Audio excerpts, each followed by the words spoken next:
clerk will now proceed to read the order of the day. The Road Traffic Amendment Bill, second reading. Minister for Home Affairs.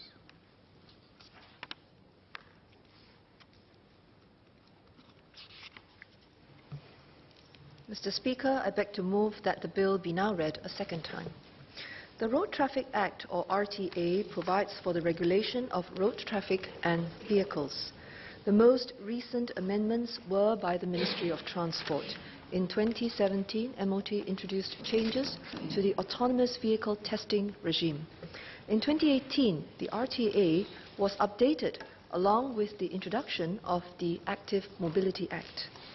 The Ministry of Home Affairs, or MHA, also amended the RTA in 2014 to make it an offence for motorists to hold any type of mobile communication device while driving. While the RTA has been updated regularly, the last comprehensive review was conducted more than 20 years ago, in 1996. The Road Traffic Amendment Bill 2019 is therefore timely. To make our roads safer, we need stronger deterrence against irresponsible driving. We will do this by A. Enhancing the criminal penalties for irresponsible driving. B. Tightening the regulatory regime. I will speak first on enhancing criminal penalties. Senior Parliamentary Secretary Sun Xueling, who will be speaking in her Home Affairs capacity, will cover measures to tighten the regulatory regime, as well as other amendments for better road safety. Let me start with some background. In recent years, the traffic police and LTA have stepped up enforcement, education and engagement to improve road safety. Traffic police has upgraded and expanded its enforcement camera network. Earlier this year, traffic police raised the composition sums for road traffic violations to ensure they remain effective deterrents. LTA has installed new road safety infrastructure. In addition, traffic police and LTA ramped up public education and engagement, working with partners such as the Singapore Road Safety Council. These efforts have shown encouraging results. Over the past 5 years, the number of fatal road traffic accidents has dropped more than 20%. There are also fewer road traffic accidents resulting in injuries. However, irresponsible driving remains a big concern. The number of feedback letters received on irresponsible driving has increased by more than 70% in 5 years. We also see more video footage of such behavior being shared online. Why is this a problem? Because irresponsible driving can have deadly consequences. Even if the victims survive the accident, they or their families may suffer long-term problems, sometimes medical, sometimes permanent disabilities. In February 2016, a 62-year-old rag-and-bone lady was killed after a drink driver rammed his vehicle into her. The lady was the main caregiver to her 9-year-old grandson, who was suffering from a rare autoimmune condition. The driver had been drinking for 9 straight hours before the accident. Earlier this year, Staff Sergeant Salina, a police officer and young mother to 3 children, was knocked down at a pedestrian crossing. After she was declared brain dead, her husband had to make the difficult decision to take her off life support. Her husband said his children still misses their mother the most around bedtime. These are heart-wrenching tragedies that could have been avoided. Enforcement, education and road safety infrastructure must certainly continue to be improved. But we also need stronger deterrence against irresponsible driving. MHA reviewed the existing framework of criminal offences and penalties against irresponsible driving. In February this year, we announced our proposals and sought public feedback. In particular, there was broad support for the enhanced penalties. Many felt the move was timely. We also received suggestions, some of which have been adopted and others which we intend to address. I will highlight these suggestions and clarifications in due course. Mr. Speaker, all of the proposals announced in February have been translated into the bill. There are three broad categories of changes. First, our overall approach in dealing with irresponsible driving offences, particularly those that result in accidents and hurt. Second, enhancements to the criminal penalties for drink driving and related offences. And third, the introduction of minimum mandatory sentences for the most egregious offences. I will start with our enhanced approach towards irresponsible driving offences. Today, irresponsible driving offences are prosecuted in two ways. One way is under the Penal Code for Rash Act and Negligent Act. Another way is under the RTA for reckless or dangerous driving and driving without due care or reasonable consideration. The penalties differ. For better clarity and consistency, we propose to consolidate irresponsible driving offences under the RTA. We will also streamline the offences into two classes. The first category is reckless or dangerous driving, which I will refer to as dangerous driving in the rest of the speech. The second category is driving without due care or reasonable consideration, which I will refer to as careless driving.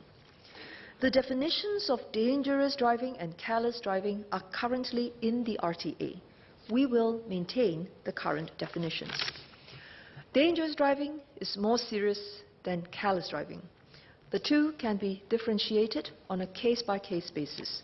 The three main considerations, among others, are as follows. First, whether the manner of driving predictably puts the other road users at risk and cause other road users to be unable to react in time. Examples of driving that are considered as dangerous as opposed to careless include swerving across lanes suddenly and without warning, driving against the flow of traffic, and speeding. Second, whether the motorist had driven even though he should have known he was not in a condition to drive safely. Examples of behavior that are considered dangerous include using mobile devices while driving and failing to use visual aids, such as spectacles, even though the driver is seriously short-sighted. Third, whether the road situation required the motorist to take extra care, but he did not. Examples include when he is approaching a zebra crossing or a junction where other road users have the right of way. When determining the punishment, we will look at the circumstances under which the offence is committed. The threshold for dangerous driving is higher than careless driving. So too the penalties. Besides looking at the circumstances of the offence, our enhanced approach will also consider the level of harm caused. If the motorist causes more harm, the level of punishment will be higher. There will be 4 levels of harm: death, grievous hurt, and endangering life. Such tiering of harm is not new in our laws. The Penal Code already has it. To summarize, we will enhance our overall approach to penalize irresponsible driving depending on the circumstances of the offence, whether it constitutes dangerous driving or careless driving, and the level of harm caused, whether they result in death, grievous hurt, or endangering life. Let me move on to the penalties themselves. Today, our penalties for irresponsible driving offences are generally less severe than in other jurisdictions. For example, for dangerous driving causing death, the maximum jail term in Singapore is only 5 years. It is 14 years in the UK, 10 years in New South Wales, Australia, Hong Kong, as well as Malaysia. In most instances, the actual sentences meted out are lower than the maximum penalties. In recent times, there were at least 2 separate instances of a motorist beating the red light, colliding into and killing another person. In the April 2017 case, a pedestrian was killed. In the April 2018 case, the vehicle collided into another car, killing the rear passenger. Both motorists were charged for the offence of dangerous driving causing death. Their sentences were 5 and 7 months of imprisonment. These are manifestly inadequate. Therefore, we intend to raise the penalties. We also need to raise sentencing norms for egregious, irresponsible driving offences, particularly those that result in death or some form of permanent disability. Let me deal first with penalties in general. Clauses 13 and 14 of the bill amend sections 64 and 65 to introduce higher maximum jail terms and fines, where applicable, as compared to the existing penalties under the Penal Code and RTA. We will also introduce additional levers to take irresponsible motorists off the roads more quickly and for longer. First, we will give the traffic police the discretion to impose immediate suspension for all dangerous driving offences, as well as careless driving offences that cause death or grievous hurt. Otherwise, these motorists can continue to drive until such time that they are convicted. Traffic police already has the discretion to do so for offences that result in death, serious injury, or serious damage to buildings. Clause 11 amends Section 47C to cover all cases of dangerous driving as well. Second, we will introduce minimum disqualification or DQ periods for offences that cause death and grievous hurt. In exceptional circumstances, such as where the motorist committed the offence while rushing for a medical emergency, the courts will have the discretion not to apply the minimum DQ periods. Clauses 13 and 14 of the bill amend sections 64 and 65 for these purposes. Third, the public prosecutor may apply for forfeiture of a vehicle used for an expanded group of offences, such as dangerous driving causing death or grievous hurt. Clauses 3 and 15 bring this into effect. For these offences, the courts will have the discretion not to forfeit the vehicle if the offender is not the vehicle owner and had driven the vehicle without the owner's consent. In addition, for specified offences, the courts will also have the discretion not to forfeit the vehicle if there are good reasons. For instance, if the motorist had committed the offence while rushing to the hospital for a medical emergency. With these changes, for dangerous driving causing death, a first-time offender will be liable for up to 8 years of imprisonment, up from 5 years at present. Repeat offenders will now be liable for up to 15 years of imprisonment. In addition, a first-time or repeat offender could also face a minimum DQ period of 10 years, as well as immediate suspension and forfeiture of vehicle. As we are consolidating irresponsible driving offences under the RTA, we should make clear the understanding of repeat offender. It will include a person who has a previous conviction for any rash or negligent act offence in the Penal Code where irresponsible driving was involved. Likewise, any dangerous driving or careless driving convictions under the RTA or speeding-related convictions are included. Speeding-related convictions will include offences such as illegal speed trials, colloquially known as illegal street racing, which have been tried and convicted by the courts. However, it will not include speeding-related offences which have been compounded, which is the way most minor speeding offences are settled today. Mr. Speaker, I will now turn to the amendments for driving under influence. Drivers who are drunk or drug impaired show a blatant disregard for the safety of other road users. They are one of the biggest contributors to serious accidents on our roads. These are also accidents that clearly could have been avoided if the motorists had not come under influence or did not drive. Currently, such motorists typically face the same maximum penalties as other motorists who cause accidents. The judge may take into consideration that the offender was driving under influence during the sentencing itself. But it would be clearer to have our intentions codified in law. In fact, our intention is for offenders driving under influence to face stiffer penalties, to signal the aggravated seriousness of their actions. In August 2013, a motorist drove his car at high speeds, swaying between lanes along the CTE. Eventually, he rammed into a group of 5, killing 4 victims.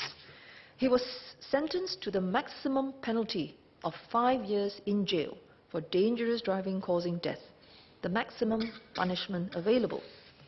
The court could not mete out higher penalties, even though he had knowingly consumed drugs before driving and was a recalcitrant offender.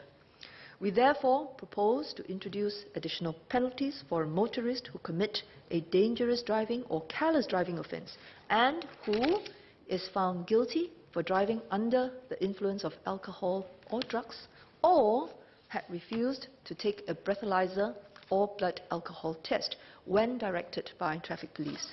These will be in the form of additional maximum penalties and additional minimum DQ periods. For example, a first-time offender who causes death by dangerous driving and had done so while driving under the influence of drugs or alcohol will face an additional maximum jail term of 2 years and an additional minimum DQ period of 2 years.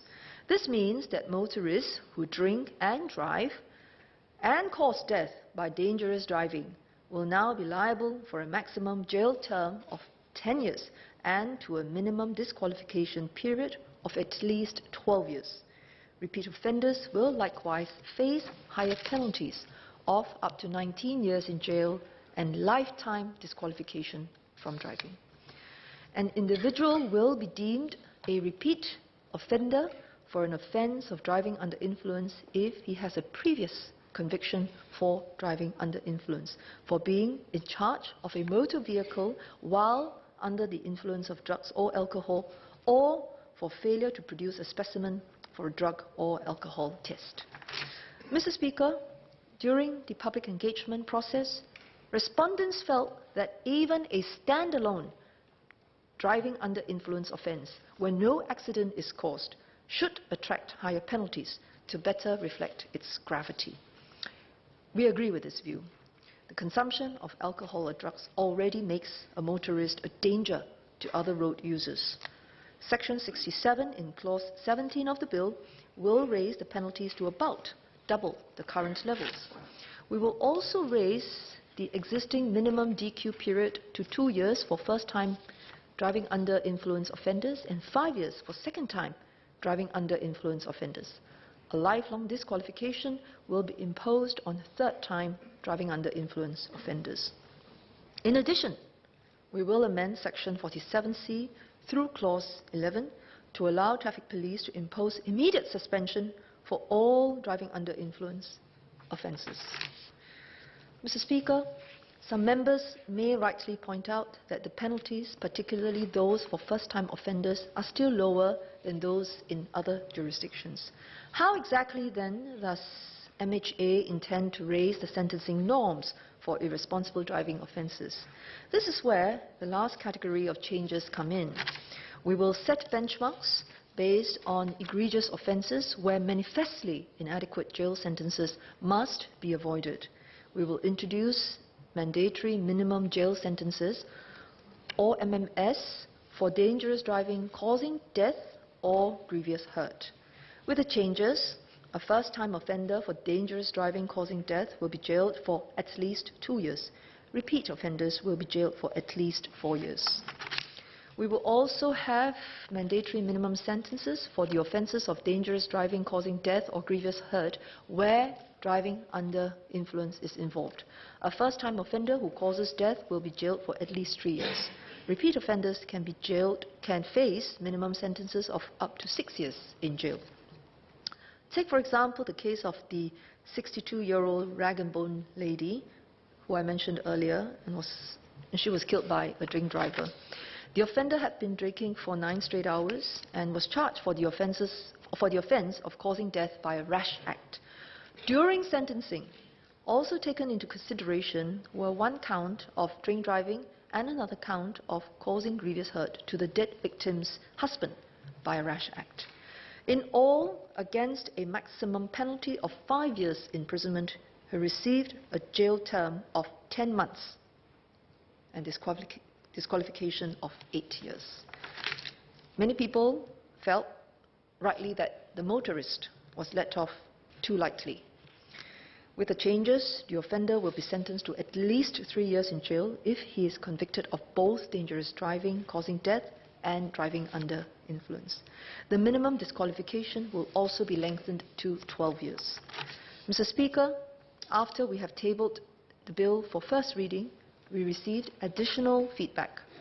Some respondents noted that while minimum mandatory sentences were justified for egregious offenders, there may be rare but valid cases where extenuating exceptional circumstances prevail, and where imposing the minimum jail sentence may result in an unfair punishment. These concerns are valid. We need not prescribe the extenuating instances in law. Instead, we have introduced an amendment to the bill to provide the courts with discretion to deviate from and impose a sentence lower than the mandatory minimum sentence terms, should there be special reasons to do so. Special reasons must constitute exceptional mitigating factors or circumstances specific to the case. For example, the offender was rushing to send a passenger for emergency medical treatment in a life and death situation when the accident occurred. Mr. Speaker, motorists who have a blatant disregard for the safety of other road users should be severely punished. During our public engagement, some respondents asked if punishments for inconsiderate non-motorists should also be increased. The road situation today is more complex as compared to 20 years ago when the last major review was conducted. There are new groups of road users, such as active mobility device users or new types of vocational drivers and riders. Motorists alone cannot be held responsible for the road safety of all road users. These amendments, therefore, cannot be viewed in isolation. MHA has been working with our counterparts at MOT and MOM to address other aspects of road safety, such as active mobility and vocational drivers. For example, the composition fines for traffic violations by pedestrians and cyclists were raised recently. As I mentioned earlier, traffic police and LTA have taken steps beyond enforcement. Engagement and education do help to rehabilitate errant road users. However, where an act is dangerous and causes harm to others, we should not let it go lightly punished. Doing so will only undermine our road safety regime. Mr. Speaker, this bill is necessary to help make our roads safer by enhancing deterrence against irresponsible driving. I beg to move.